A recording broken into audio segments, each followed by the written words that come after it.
ಕಾಂಗ್ರೆಸ್ ಸರ್ಕಾರದಿಂದ ಪೊಲೀಸರನ್ನ ಬಳಸಿಕೊಂಡು ಹಿಂದೂ ಕಾರ್ಯಕರ್ತರನ್ನ ಹೆದರಿಸುವ ಪ್ರಯತ್ನ ರಾಜ್ಯದಲ್ಲಿ ಆರಂಭವಾಗಿದ್ದು, ಹಿಂದೂಗಳಿಗೆ ಸುರಕ್ಷತೆ ಇಲ್ಲದ ವಾತಾವರಣ ನಿರ್ಮಾಣವಾಗಿದೆ ಎಂದು ಸಂಸದ ಕ್ಯಾಪ್ಟನ್ ಬ್ರಿಜೇಶ್ ಚೌಟ ಆರೋಪಿಸಿದ್ದಾರೆ. ಮಂಗಳೂರಿನಲ್ಲಿ ಸುದ್ದಿಗೋಷ್ಠಿಯಲ್ಲಿ ಮಾತನಾಡಿದ ಅವರು, ಉಳ್ಳಾಲ ಪೊಲೀಸ್ ಠಾಣೆಯಲ್ಲಿ ಹಿಂದೂ ಮುಖಂಡನ ಮೇಲೆ ಪೊಲೀಸ್ ಅಧಿಕಾರಿಯಿಂದಲೂ ಹಲ್ಲೆ ನಡೆದಿದೆ ಎಂದು ಆರೋಪಿಸಿದ್ದಾರೆ.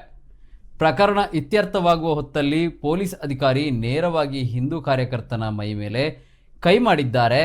ಪೊಲೀಸ್ ಠಾಣೆಯ ಒಳಗಡೆ ಕೂಡ ಯಾರಿಗೂ ಸುರಕ್ಷತೆ ಇಲ್ಲದ ವಾತಾವರಣ ನಿರ್ಮಾಣವಾಗಿದ್ದು, ಇದರ ಹಿಂದೆ ಕಾಂಗ್ರೆಸ್ ಸರ್ಕಾರದ ಕೆಲಸ ಮಾಡುತ್ತಿದೆ ಎಂದು ಆರೋಪಿಸಿದರು. ಪೊಲೀಸ್ ಅಧಿಕಾರಿಗಳು ಕಾನೂನು ಪ್ರಕಾರ ಕರ್ತವ್ಯ ಮಾಡಬೇಕೇ ಹೊರತು ಸರ್ಕಾರದ ಕೈಗೊಂಬೆಯಾಗಿರಬಾರದು ಎಂದು ಕಿವಿಮಾತು ಹೇಳಿದ್ದಾರೆ.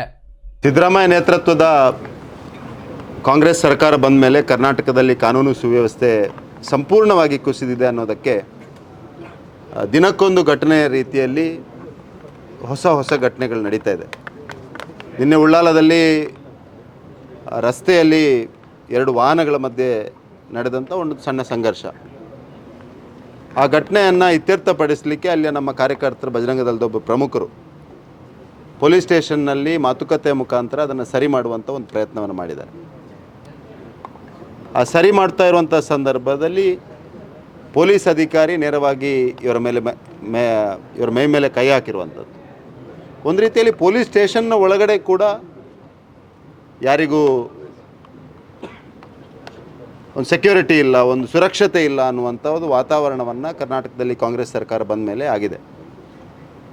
ನಿರಂತರವಾಗಿ ಈ ರೀತಿಯ ಘಟನೆಗಳು ನಡೀತಾ ಇರುವಂಥದ್ದು. ಹಿಂದೂ ಕಾರ್ಯಕರ್ತರನ್ನು ಒಂದು ರೀತಿಯಲ್ಲಿ ಹೆದರಿಸುವಂಥ ಪ್ರಯತ್ನ, ಹಿಂದೂ ಕಾರ್ಯಕರ್ತರನ್ನು ಹೆದರಿಸಿ ರಾಜಕಾರಣವನ್ನು ಮಾಡಬೇಕು ಅನ್ನುವಂಥ ಒಂದು ಪ್ರಯತ್ನ, ಇದು ಹಲವು ಸಂದರ್ಭದಲ್ಲಿ ನಡೀತಾ ಇದೆ. ಅದರ ಮುಂದುವರಿದ ಭಾಗವಾಗಿ ನಿನ್ನೆ ಉಳ್ಳಾಲದಲ್ಲಿ ನಡೆದಿದೆ. ನಾನು ಇದನ್ನು ಅತ್ಯಂತ ಸ್ಪಷ್ಟ ಶಬ್ದಗಳಲ್ಲಿ ಖಂಡಿಸ್ತಾ ಇದ್ದೇನೆ.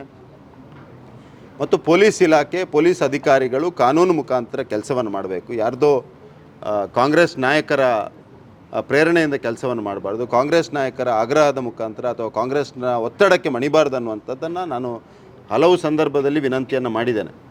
ಅದೇ ಪ್ರಾಯಶಃ ಕಾಂಗ್ರೆಸ್ ಇವತ್ತು ಪೊಲೀಸ್ ಇಲಾಖೆಯ ಮುಖಾಂತರ, ಅಧಿಕಾರಿಗಳ ಮುಖಾಂತರ ಒಂದು ರೀತಿಯ ವಿಚಿತ್ರ ರೀತಿಯ ರಾಜಕಾರಣವನ್ನು ಕರ್ನಾಟಕದಲ್ಲಿ ಮಾಡ್ತಾ ಇದೆ. ನಾವು ಇದನ್ನು ಅತ್ಯಂತ ಸ್ಪಷ್ಟ ಶಬ್ದದಲ್ಲಿ ಖಂಡಿಸ್ತಾ ಇದ್ದೇವೆ ಮತ್ತು ನಮ್ಮ ಕಾರ್ಯಕರ್ತರ ಜೊತೆ ನಾವು ಸದಾ ಇರ್ತೇವೆ ಅನ್ನುವಂಥದ್ದನ್ನು ಈ ಸಂದರ್ಭ ಹೇಳ್ತೇವೆ.